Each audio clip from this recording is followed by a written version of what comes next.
Scott Agnes, this Indiana Fever writer, is getting obliterated, and rightfully so. It's that Caitlin Clark has received from her teammates, family members online. The backlash that Scott Agnes would have received. This was an ignorant comment that I can't help but now wonder out loud, did this seep? Scott Agnes criticizing South Carolina and Asia Wilson fans for going after Caitlin Clark during her rookie season. Did a writer for the Indiana Fever really just label Caitlin Clark's fans as the dark side of sports? This shocking claim has sent ripples through the WNBA world, but here's why it's not just wrong. It could actually hurt the league's future.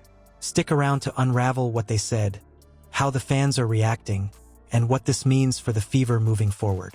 Yes, they've put their money where their mouth is.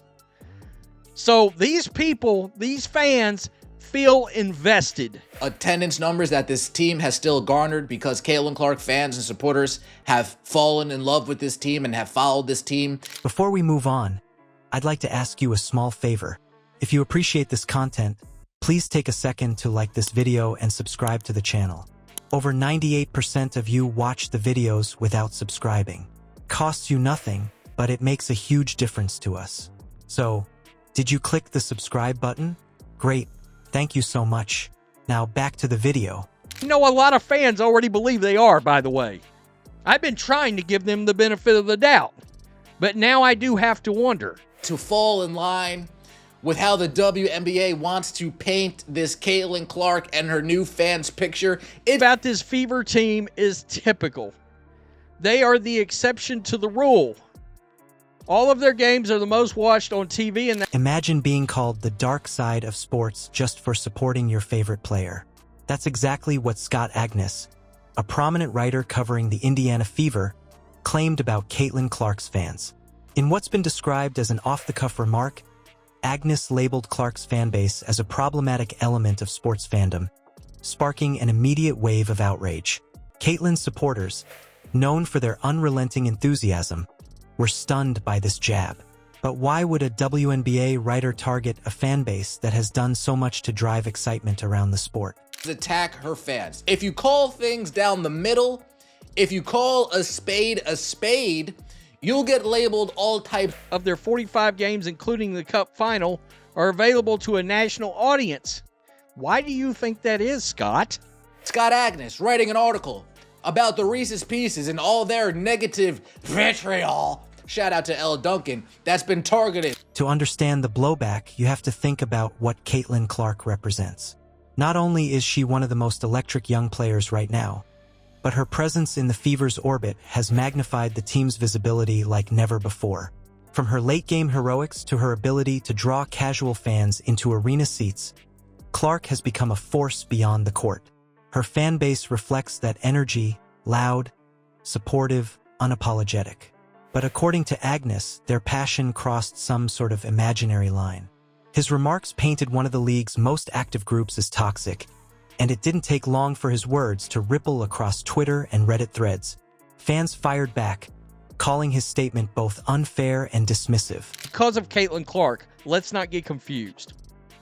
And people are trying, and I'm going to tell you, it's been a tough watch. Tear down Caitlin Clark's fans, you paint them as villains, and you say, look at all the team has gone through. However, there's a lot of nastiness, almost entirely online, that comes along with that. Just read the comments, or don't. Here's where things get tricky. Passionate fans aren't just a regular part of sports culture. They're essential. Think about the most successful teams in the NBA or NFL. Their fans are a huge part of what drives their legacy. Players feed off the energy, ticket sales rise, viewership grows, and even those viral social media moments start with engaged fans. By criticizing Clark's supporters, Agnes may have done more harm than he intended. Sure, every fanbase has its flaws, but labeling them as the dark side of sports risks alienating people who've invested so much into the WNBA already. And that raises another question. Why criticize a golden opportunity? Caitlin's fans aren't just there for her. They're filling arenas, drawing TV ratings, and creating national conversation around the Fever. Comments like Agnes's don't just alienate fans. They chip away at the Fever's chance to turn this attention into long-term growth. After overcoming all of those nasty Caitlin Clark fans, those folks are the dark side of actual sports fans. Dude, you got NFL fans watching this now, and no, we tend not to be the most polite fans on the block. God Agnes decided to take. The Fever are clicking. Winners of 7 of 9, 4 games over 500 for the... It's a missed opportunity for the league to embrace the kind of passion that could define its future. But that's just one layer to this story. Let's talk about the bigger picture, the WNBA's future and how moments like this could shape it. The Indiana Fever could become America's team or lose everything. It all depends on how they handle moments like this. Passionate fans have always been the lifeblood of sports. For the WNBA, with its growing national presence, those fans matter more than ever. Caitlin Clark brings that in spades. She's not just a young star, she's a phenomenon.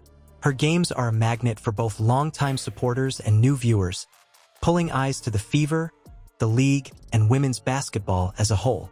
This isn't just hype, it's opportunity. But what happens when that passion is labeled as toxic or dark? When fans hear something like what Scott Agnes wrote about Caitlin Clark supporters, it does more than sting, it divides. The WNBA is just starting to build the kind of cultural momentum that leagues like the NBA or NFL have relied on for decades. They dealt with last season and again this season, the reality is those who are the loudest aren't Fever or basketball fans. They're doing it together without Caitlin Clark and believe they've still got another level to reach. For Clark, boy, you stepped in it. But that dark side can easily seep into the team. Those leagues didn't grow by shutting out their loudest voices. They thrived because teams leaned into what made their fan bases electric, even when it came with criticism, intensity, or controversy. Think about situations like when the Eagles fan base gets called outrageous or when NBA Twitter lights up with heated arguments. It might seem chaotic, but that energy sells tickets, jerseys, and, more importantly, it creates community. The Fever now stands on a similar threshold. For smaller leagues like the WNBA, alienating any group of fans carries an economic risk. It's not just about game attendance. Fans buy jerseys, subscribe to League Pass, tune into broadcasts, and share on social media. Sports analysts repeatedly stress this. Without fan loyalty, there's no ecosystem. Dismissing or undermining them, as Agnes's words seem to have done, risks disrupting that ecosystem. Caitlin's fans drive engagement on levels the league desperately needs. Every comment, every